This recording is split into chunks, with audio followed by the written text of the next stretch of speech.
Today we're going to be making a recipe that I've been requested to make a lot on my channel, and today we're finally going to do so. We're going to be making some beef tartare. Now if you haven't tried this recipe before, then you should definitely give it a try, and I will give you a few little helpful tips and tricks as well on how to make it a little better. Now before we get going, guys, be sure to give this video a like if you do happen to enjoy it, and also don't forget to subscribe as well, as you won't miss out on any future content. Now, let's get started. So here are a few of the ingredients that we're going to be needing for today's recipe. Obviously, we're going to be needing some beef tenderloin. Now you can use another cut if you would like, but I would recommend using beef tenderloin as it's the leanest, and we don't want a lot of sinew in this, if any at all, and not a lot of fat. Now we're gonna start with about 250 grams of beef tenderloin. I'm going to get my little plastic cutting board and I'm going to dry off the beef tenderloin first. Now this part that I'm using is the head, and they left a little bit of the chain on the head piece, so I'm just going to remove it and save the chain for a stir fry or something else. And then it's very important to remove all the silver skin, unless of course you like flossing. Now it is a good idea to take your time with this, but not too long, because we're working with a raw product and we need to keep it cold. So what I would suggest before cutting this into smaller pieces and mincing it is to actually put this into the freezer for enough time just to allow the meat to firm up. It will be a lot easier to cut this if the meat is firm instead of soft. Now today we're just going to be using one small shallot. If you have a larger shallot, then either use half or use a portion of it. The shallot is optional. You don't have to add it if you don't want to, but they are a little on the sweeter side. They're sweeter than garlic. They're not as pungent. Now shallots are used all the time in French cuisine for sauces, dressings, and we want to do the same for the cornichons. We want to slice them into very, very tiny little pieces. Now cornichons are little pickles, and if you can't get them, you can use whatever type of pickles that you have, but cornichons are a little on the tart side. They're not sweet. So if you have some gherkins that are a little sweeter, you can use them, but you may have to adjust for the sweetness. Now capers are actually an edible flower bud that come from the caper bush. There's also a technical name for them, but it's a little, I'm not going to pronounce it right now. Now there are several different types of capers. These are the common ones that you can find pretty much anywhere, and they are local to the Mediterranean. Capers are typically paired with fish. They go with a lot of fish dishes, and we also add them to sauces. They are commonly used in tartar sauce. And if you want a delicious tartar sauce recipe, I made one last year, and I will leave the link down below, as it is a very, but like a very tasty recipe. Now whenever using fresh herbs, it's important to get them as fresh as possible. If you see your parsley starting to turn a little yellow, get rid of it. And if you also see that the parsley is a little dirty, you need to wash it, but just with cold water, no soap and nothing else, not like those TikTok videos.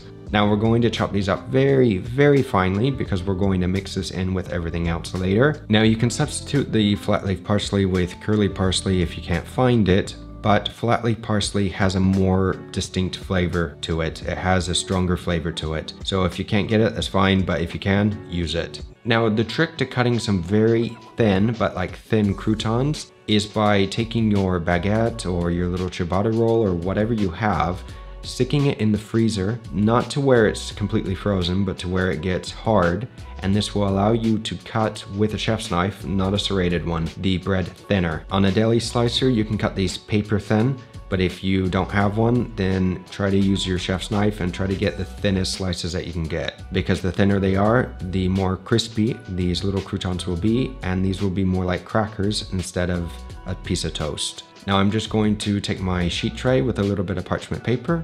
I'm going to put these in the oven at 200 with a little bit of oil and a little bit of salt Maldon. This is one of those times I would suggest to keep an eye on these and don't do anything else, because you will see how your oven also cooks. Because if you look at my oven, you can tell that some of these croutons are a little more cooked than the others. Now after about a half hour in the freezer, we're going to take our beef tenderloin out, and we want to dry this off. You want to get rid of any residual moisture, so it's a good idea to take a little bit of paper towel and just to dry them off. And then I would suggest when cutting this up to use the sharpest knife that you have and to slice these pieces as thinly as possible. Now when cutting this, I would suggest to take your time, as it can be a little bit of a process, but if you have a lot of beef to cut up, I would suggest to do this in portions and to keep the rest in the fridge or the freezer, just to keep everything cold. Because if you live in a hot climate like I do, and it's almost summertime, the food that you leave out can come up to room temperature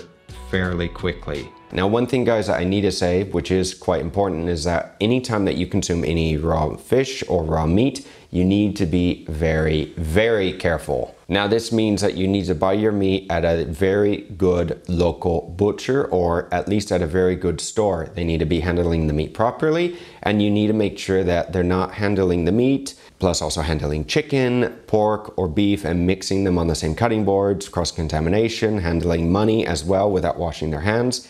Anything like this, if you see anything like this, you don't buy the meat. You go to another place and buy it where you can make sure that you're not going to get sick, because there is a risk of you catching a foodborne illness when consuming raw meat. So after I slice this one way the first time, I'm going to turn the meat sideways and then slice this again as thinly as possible. And then after you've gone through the meat a couple times, you can start chopping, basically until you have minced meat. And if you do happen to see any sinew or any ligaments that you happen to miss, this would be a good time to remove them. And when mixing everything together, it is a good idea to use a bowl that has been chilled. If you can put the bowl in the freezer for a little bit, that's even better. I'm just going to add all the ingredients that we've already cut up to this mix, along with 50 grams of ketchup. Now the ketchup acts more as a binder. It does add a little bit of flavor to this as well, because ketchup obviously has flavor.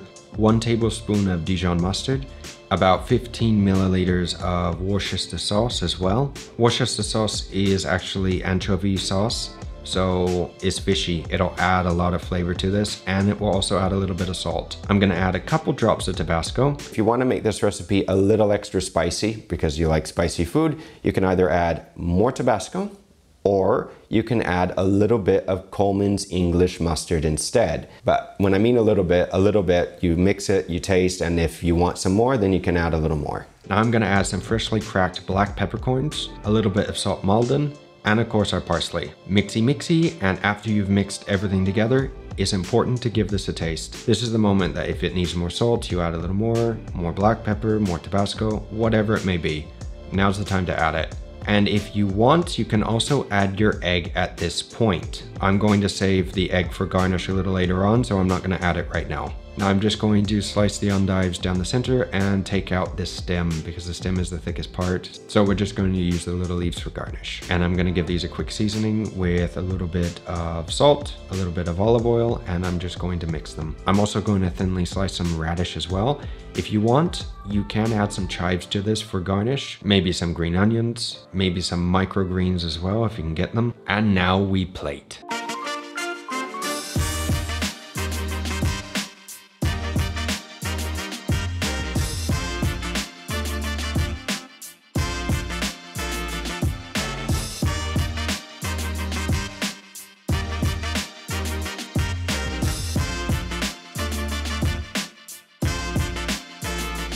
Now, if you're going to be using quail eggs, I would suggest to rinse these first with a little bit of soapy water. And to open them without cracking them, I would suggest to take a very sharp paring knife. And while holding the egg in one hand, take your paring knife and cut the top off. Now, if you're going to be doing this, you don't have to add the quail egg to the mix immediately. You can leave it on as garnish, as I'm doing. And if you have some guests coming over, this could be a very nice little presentation. Now, this is also one of those recipes where you can prepare all the ingredients beforehand, except for the meat. You need to make sure that this is kept cold and then you cut it, because if you cut the meat and leave it in the fridge overnight, it can oxidize, and instead of having that nice red beef tenderloin, it's going to turn gray and it's not going to look nice. In any case, guys, don't forget to give the video a like, a share as well, and don't forget to subscribe to the channel if you haven't done so already, and I will see you guys in the next video. Until next time, take care.